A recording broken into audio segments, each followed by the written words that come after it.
I'm about to draft a team before I've even drafted it. I am going to reverse engineer the perfect draft and then go in and see if I can actually execute what I consider to be the perfect early Best Ball Mania 6 draft. This is a bit of a tricky exercise right now, but I did it last year and I find it really helpful for understanding where the pockets of value are in the draft, who are the players that you want to target, and can you make it come together in a smart way. So I'm going to go through my picks rounds 1 through 18. Not all of these are the best pick in every round. It's trying to build a cohesive team. So you'll see I'll get pushed in some directions more so than the other, but then we'll actually try to execute it. So let's get right to it. Round 1, I'm going to go with Ashton Jeanty.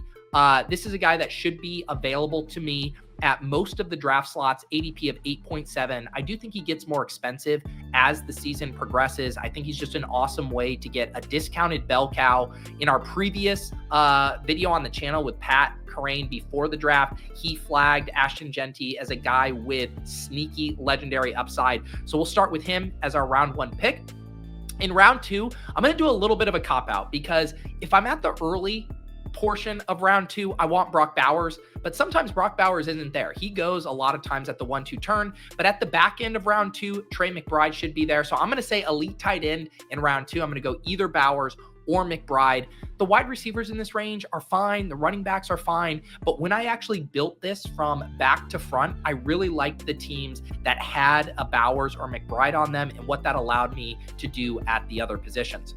In round 3, though, we are going to start taking wide receivers here. And I'm going to grab one who should for sure be there in round 3 because he actually has an ADP just outside of it, but he's continuing to creep up. I know our friends over at Legendary Upside have an aggressive ranking on him, and that's Rashee Rice. It sounds like the concerns with suspension, with injury, are all pretty small at this point, and I do think we continue to see Rashee Rice get more and more expensive. He makes sense here as my first wide receiver, and we're going to keep hammering wide receiver here. We're going to grab another guy whose ADP continues to rise, but I think is being slightly undervalued now after the NFL draft, and that's Tet McMillan here. Gets an awesome landing spot, gets the draft capital. He has multiple ways I think this can work out as far as, you know, he's an awesome prospect and consolidates a ton of targets, or the offense is just humming and Bryce Young takes a leap and Tet McMillan as the number 1 in that offense, you know, is able to reap the benefits of an improved offense.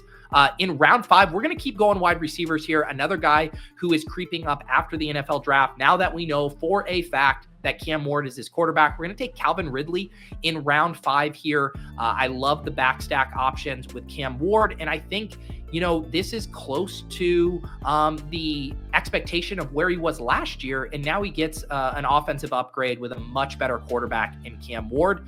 And we're going to keep taking wide receiver. You know, we started running back, then went tight end in round 2. I want to make sure that I'm hammering wide receiver in this rounds, you know, 3 through 7. Like, this is really where the best wide receivers are. We're going to find some stuff late that we don't mind, but in general, we really want to be locking up the majority of our wide receiver firepower through these rounds. So I'm going to grab Juwan Jennings. He's been one of my favorite clicks in early drafts. I think he's an awesome pick in round 6. I love the floor ceiling combination with him. I know it's weird that he broke out at such a late age relative to where we normally see these breakouts, but I just think he's really good. You get the uncertainty with Ayuk, you get Deebo Samuel gone. I mean, he could legitimately be the number 1 in this offense, and I think his skill set and how Brock Purdy relies on him is going to be more of a constant than a Ricky Pearsall. I really think we're going to see the Juwan Jennings and George Kittle show this year, so I'm going to lock him up in round 6.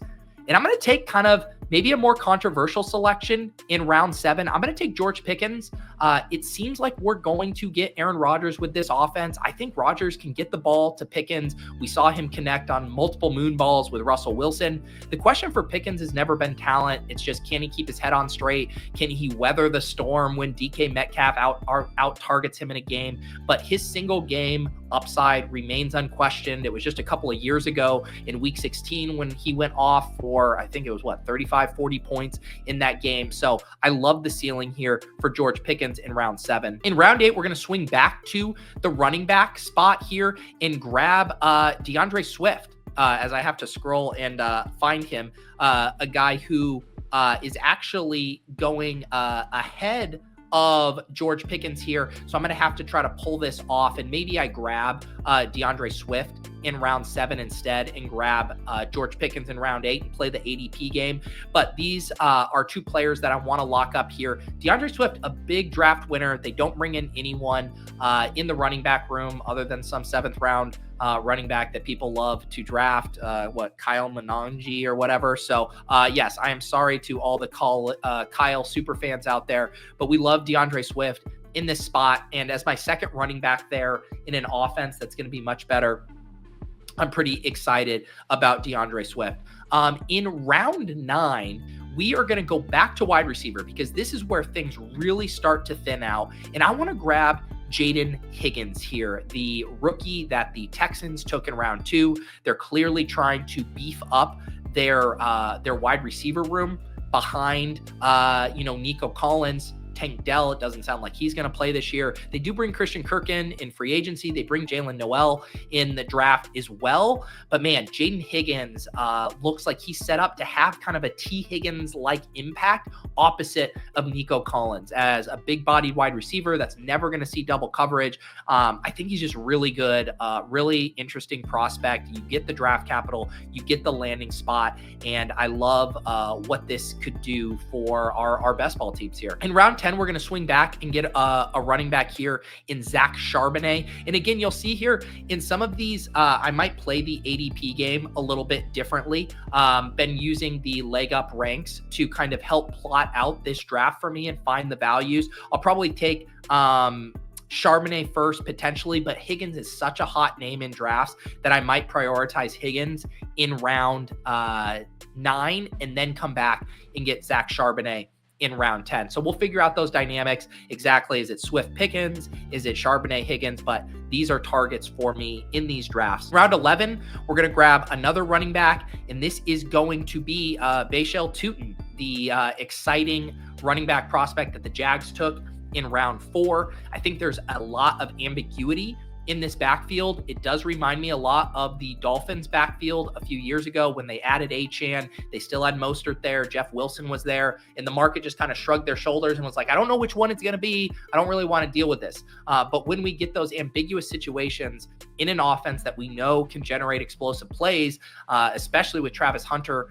in tow there, I want to be taking stabs on this backfield, whether that is Travis Etienne at a cheaper cost or Tutin, who I'm most interested in. I really think he has the potential to be a league winner at these prices. So we're going to lock him up in round 11. In round 12, we're going to start getting some of our quarterbacks. One thing you'll notice from this exercise, and when I've been doing drafts, when I built this draft from front to back, I like going later at quarterback. I think getting all of these wide receivers, running backs, and elite tight end is such a priority, especially when you look at the pockets of value later in the quarterback room. You can see basically from Justin Fields at pick 100 all the way to, Cam Ward, Bryce Young at pick 147. This is such a fruitful pocket of the draft to be locating your quarterback. So I am going to take CJ Stroud here at pick 125. Again, probably going to have to take Tutin first. CJ Stroud does slide a decent bit, especially if you have one of the Houston wide receivers, which I do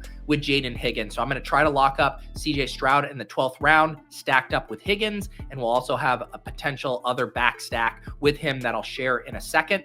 In round 13, we are just going to hammer quarterback here. So even though that there are later ADPs, I want to make sure I get my quarterbacks, I get my stacks. I'm going to go ahead and grab Cam Ward. We, of course, have him paired with Calvin Ridley. We're going to lock him up in round 13, and then we're going to lock up Bryce Young in round 14. Obviously have Tet McMillan. We want to stack him up. And now I have a really solid 3 quarterback room: CJ Stroud, Cam Ward, Bryce Young, all of them stacked up.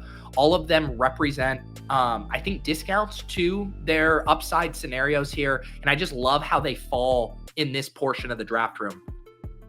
In round 15, we want to continue to build out our running back room. We just have Genty, DeAndre Swift, and Zach Charbonnet and Tutin. I'm going to go ahead and grab DJ Giddens. I talked with Pat about him on Best Ball Breakfast earlier this week and feeling really good about the combination of his prospect profile, what happens when DJ Giddens gets on the field, and then also what he is going or where he's going to land on the depth chart as what should be a clear number 2 behind Jonathan Taylor. So I think Giddens is an awesome running back to be sprinkling in here We grab him in round 15, which is ahead of ADP, but we're going to have to start getting our guys here.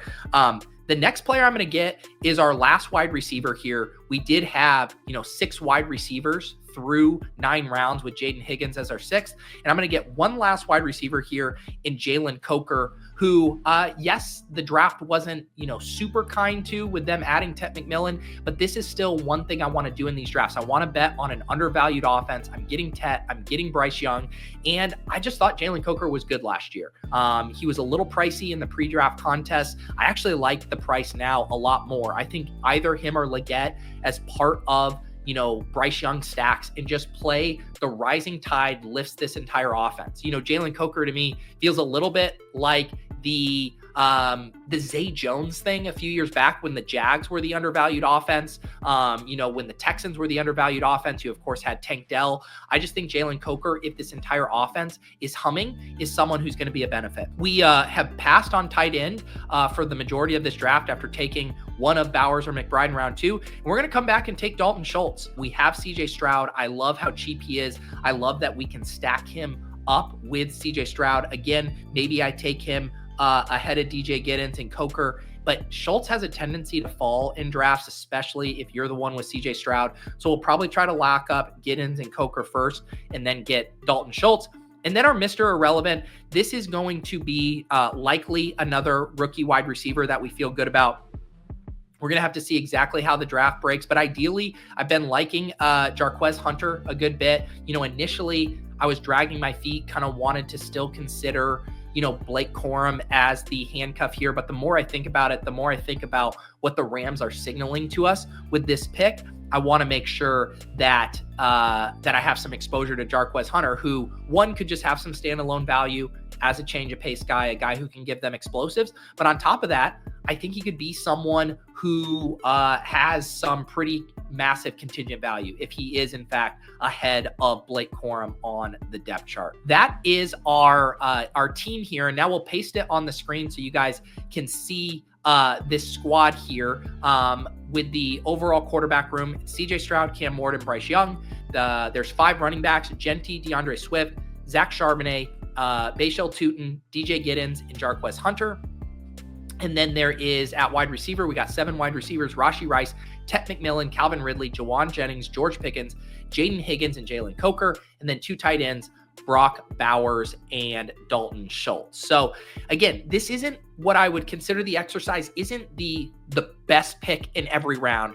This is the best team that you could put together with realistic ADPs at this point in the draft market and trying to see how those pieces fit together. I'm not going to lie. When I started doing this exercise, I started looking at 2v2s. There's oh, what if I go running back here and wide receiver here? What if I switch up the quarterback and go Brock Purdy with Jawan Jennings and then look at those options? So there's plenty of 2v2s, 3v3s that you could mess around here, but this is a build that I settled on that I think could be very solid. And now we get to see the fun part, which is, can I actually get this draft in a Best Ball Mania 6 draft, which I just hopped into here. So this is going to be very fun to see if I could go 18 for 18. I feel like a realistic line might be 12 or 13 of these correct. Because the other thing you have to realize is if I get sniped on one of these targets, sometimes there's a lateral move, right? Like you get sniped on George Pickens. Do you grab Khalil Shakur, another wide receiver instead? Okay, fine.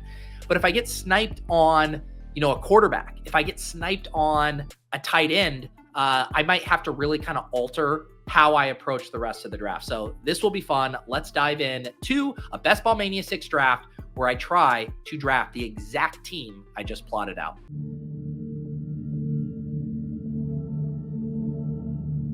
We are going to put all of these players in our queue here as well, and this will make things easy. What would really be badass if I just push this on autopilot and see how it turned out, but we will not do that this time. All right, we're off to the races, and we already have a sweat. We got the 110 here, so we are not likely to get Genty. ADP of 8, maybe when the contest opened and his ADP was still back there, but almost a lock that Genty goes before this. And so now we already have to think through how we want to play it. I think probably the move, if we don't get Genty, is to go with CMC. While for this exercise, I much prefer Genty. You know, we might have to improvise a little bit here, and I want to keep the general structure intact of this team. I'm trying to talk myself into CMC right now because I have a feeling that Genty is going to go, and we have 2 more cracks at it here. Dream Chaser and Hoyt Wheels.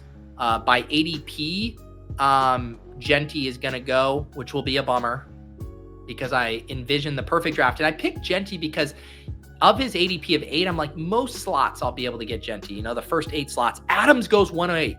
Could we potentially get Genty at 10? He's going to break my heart at 1-9. He's going to take Genty. He did Neighbors. We get Genty. The perfect draft is intact as outlined. Holy cow. The Deposit Kingdom videos are off to a hot start here. I am so thrilled by that. Thank God for the Davante Adams drafter going out there and getting their guys. So this will be an interesting thing here. Will this drafter let me get Bowers? Like, are we just going to keep getting the gifts here? Or is this drafter going to take Bowers with Amon-Ra, and then I'll take... Wow. All right. So I get the Genty Brock Bowers start just as we drew it up. I'm going to take Trey McBride out of the queue. The perfect draft, the perfect reverse engineered draft is intact. We've gone 2 for 2 with our suggestions so far. Man, I thought this was going to be one of those videos where it's like, you know, you lay it out, you have your plan, and it all just gets blown up real quickly. But holy cow, that Davante Adams pick saved us. So the nice thing about these rounds 3 and 4 wide receivers is I gave myself a little wiggle room. You know, like, do I prefer Garrett Wilson, you know, and Marvin Harrison to Rashee Rice? Sure. And holy cow, right as I say that, Rashee Rice comes off the board. So we have our first... I jinxed myself. As I was starting to go into that rant, Rashee Rice goes at the 2-3 turn. So despite the later ADP, our first curveball is here.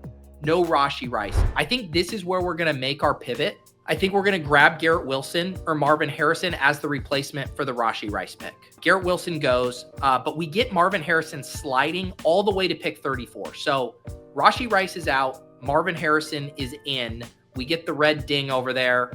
Not exactly what we wanted, but arguably a better value. And now we just have to see if we're able to get Tet McMillan here. The thing with Tet is it sets up our Bryce Young stack as well, which is fairly important for this exercise.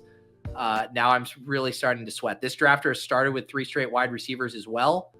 Please go Breece Hall or DJ Moore here. Okay, they go Jalen Hurts. So we get Tet McMillan in the 4th round, which is exactly what we were hoping to do. It keeps our quarterback plans on track, and we've just had to make one detour in Marvin Harrison instead of Rashee Rice. But considering the value, not a bad start here for the perfect reverse engineered draft. So this is going to be a sweat for Calvin Ridley. His ADP has come up. It's ADP of 53.5. We pick 58.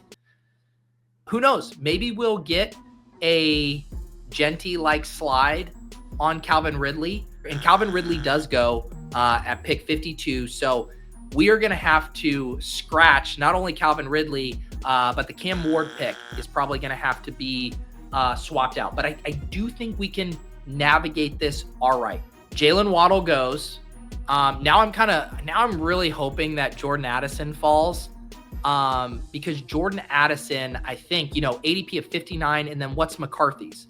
McCarthy's ADP is 137 and Ward is 154. So obviously a little bit more expensive, but I still think a 2v2 we could perhaps pull off here with no Ridley.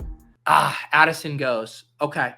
I think what we'll do, I'm looking at these other quarterback options here.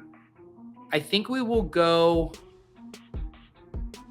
This is what we're going to do. We're going to lock up Juwan Jennings first. We know we wanted Juwan Jennings on this team. I'm just going to buy myself a little bit extra time to think about what other wide receiver I would want to go with here. Because really, I'm starting to think about my quarterback 3. We got Bryce Young. We're going to hopefully get Stroud. I guess we do have options. You know what? Geno Smith with Brock Bowers, I think could be the pivot we make. So let's think this through. I think we grab Olave. So Olave ends up being our Ridley pick here. We grab Olave instead of Ridley. We still get Juwan Jennings. And then what we can look at here is Geno Smith with Bowers at pick 164 can basically replace the Ward pick at 154. So only a 10-spot difference there. I think we can keep this intact. We miss out on Ridley, but we pivot to Olave, and then we're going to switch Ward to Geno Smith. So we still get the stack at a similar price. And, I think Olave and Ridley, while I do prefer Ridley, obviously, with the more firmed up quarterback situation, I still think from a talent perspective, what those guys can do, not that dissimilar of bets. So we are about to pick in round 7, and we have already missed out on another one of our targets here. George Pickens comes off the board. He has an ADP of 76. So at pick 82, there was a small chance he was going to make it back to us. So let's again think through some of our options here. I still want to stay on track with wide receiver. I think this can work out well. We can still look at a Shakir, a Ricky Pearsall, a Luther Burden. I think these are going to be fine selections. The interesting thing is if we go Pearsall, we're probably now trying to think through about a 2v2 with Brock and trying to get him on the team. But we're going to take Khalil Shakir here. I think this is a good replacement for Pickens. It's funny because they're just completely opposite players as far as what you're getting from Shakir and what you're getting from George Pickens. So we can stay on track structurally with our plan, but we're going to swap out George Pickens.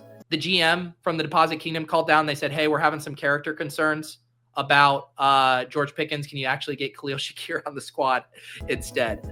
All right, here's the big sweat. Can we get DeAndre Swift? This was the pick we wanted in the 8th round, and we get him here. He slides past ADP. This is the nice thing. We get some stuff blown up. We don't get Pickens. We don't get Ridley, but then we get DeAndre Swift as our running back 2, which was our plan all along in this spot at pick 87, 4 picks past ADP. I like how that works out there. Our next sweat here is, can we get Jaden Higgins at 106? This is probably not going to happen. His ADP is 101. If this guy don't take Caleb Williams. Okay, he autoed Caleb Williams. All right, so that means I'm getting one of Higgins or Purdy. That's really nice. I think he's going to take Purdy with CMC and no quarterbacks. But I'm at peace with this. Whatever Hot Wheels does, I'm at peace with. Wow, he goes Mark Andrews. All right, you know what? We could get Brock Purdy coming back to us in the 10th.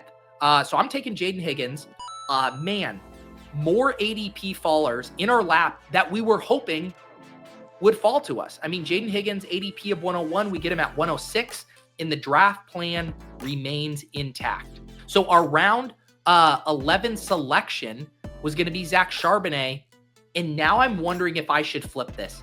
I think we flip this. Brock Purdy, if I look at the CJ Stroud price at 130, we could then swap it to another running back. We could be looking at a Tajay Spears, a Trey Benson. I think that's the play. I think we make an audible here. Brock Purdy slides. We have Juwan Jennings, who we did, aggressively select there in the 5th round at pick 58. Could I have kept the exact dream alive with CJ Stroud? Yes. The one thing that I am regretting a little bit is we still had the Dalton Schultz thing in our back pocket. Okay, Stroud goes. This would have tilted me like crazy. So now I'm back in. So this guy takes CJ Stroud with Joe Mixon. Man, I didn't realize my 11th round pick. There's no way Tootin's making it back to me.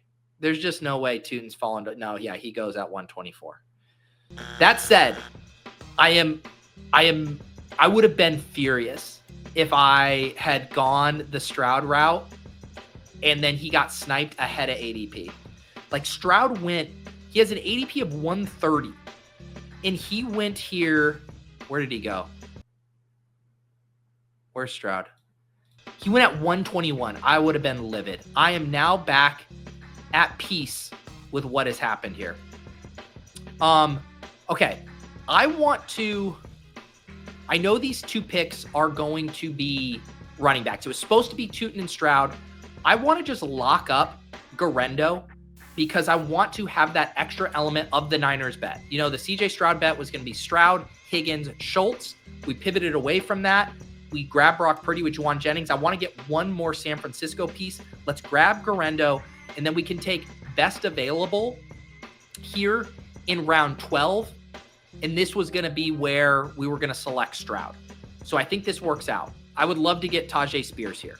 Boom. Tajay Spears, come on down. Look at that. We didn't get the Calvin Ridley, Cam Ward stack, but we still get a piece of the Tennessee offense with Tajay Spears. I think this is working out structurally. It's working out structurally how I wanted it, how I envisioned it. We just pivoted the Houston stack to a San Francisco stack and ended up getting Spears essentially instead of Charbonnet as the one-off running back in that range. Okay. Deep breaths, deep breaths. Let's see. Our next selection that we're going to try to get here is the Bryce Young. ADP of 158. We pick out 154. So fingers crossed here for Bryce Young stacked with Ted.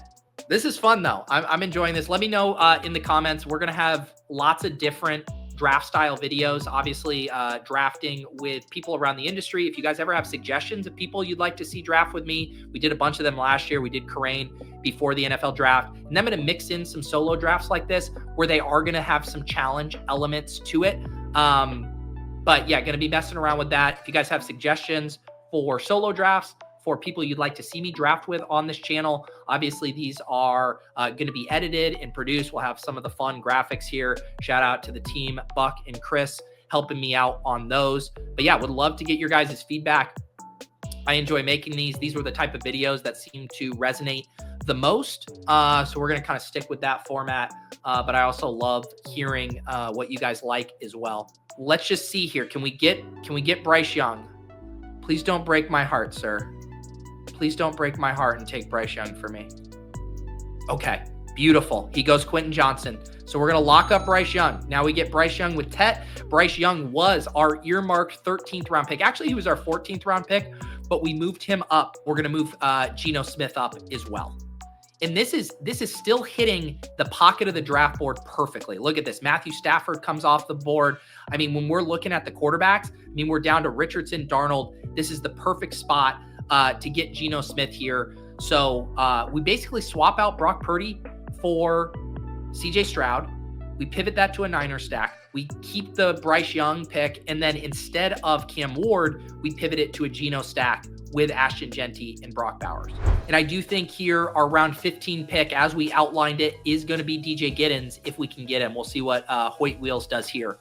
But DJ Giddens, ADP of 181. We earmarked him as our round 15 pick. We pick at 178, so this will be fairly clean. If we get sniped on him, I'll just go Devin Neal. Devin Neal was actually another guy I was considering for this pick, and we even have Chris Olave, so we can make two bets on this one. But I need to get the green over here. I want to make sure I can get more of these selections that I plotted out. So we'll grab DJ Giddens, and then the hope will be to get Coker here at 187. He has, or his ADP is 187. We pick out 183. He falls into our lap here as our wide receiver 7. That works out. Check, please. Like actual green check, not like I'm trying to get out of here and pay the bill. Okay, Schultz goes. We can survive that. I will be bummed if Jatavian Sanders gets sniped, but again, like you're never really up a creek without a paddle too much. I mean, Harold Fannin, Theo Johnson, like we can make that work. I would just prefer Jatavian Sanders now as my contingent tight end because we've made such a big bet on the Panthers here. But yeah, 2 more picks here. And we'll see how many total of these that we were able to get. Man, Jatavian Sanders goes. That bums me out. That really bums me out. So we could do We could do a Harold Fannin is a really fun rookie to pair with Brock Bowers. I mean, the nice thing with Brock is like he's carrying this team, so we can take a big swing here. Marshawn Lloyd also falling here. What I can probably do is grab my running back first. Did we lose Jarquez Hunter too? Man, that's fine. We were going to be getting a similar running back bet in this range. Let's do, it's funny because I said Jarquez Hunter and Quorum's here. Let's do Will Shipley. We'll do Will Shipley again as, the thought with that last selection is let's just get an RB2 kind of similar to Giddens who has massive contingent upside. So we now get Giddens behind Taylor and we get Shipley behind Barkley. And now we can make our final pick here. I'm going to go Fannin or Theo. I don't think there are any tiebreakers there. Both similar ADP, similar leg up rank. Let's just have some fun. Let's take Harold Fannin. Gets that third round draft capital. Really, really productive, athletic. We'll have some fun here and say Harold Fannin is the breakout tight end, even though we didn't get our Dalton Schultz or Jatavian Sanders. All right, let's see our final tally here. Of the 3 quarterbacks, we went 1 of 2 or 1 of 3. We got Bryce Young. We missed out on Ward and Stroud and pivoted to different stacks. Of our running backs, Genty, check. Swift, check. Giddens, check. So we went 3 for 5 on running backs. Not bad. Of our 7 wide receivers, Marv, nope. Tet, check. Jawan, check. Chris Olave, no. Shakir, no. Higgins, check. Coker, check. 4 of 7 there. And then tight ends, we went 1 of 2. So 4 wide receivers, 1 tight end, 5. 3 of the running backs is 8. And then 1 of the quarterbacks, 9. Did I do my math correctly over there? If so, we were able to get 50%. So even with a pretty well thought out plan, we still were only able to get 50% of our targets. And yet our overall structure remained intact, what we wanted to do. Our overall correlation plans, building around a couple of team bets, we were still able to keep that in check. Instead of the Houston bet, we get the San Francisco one.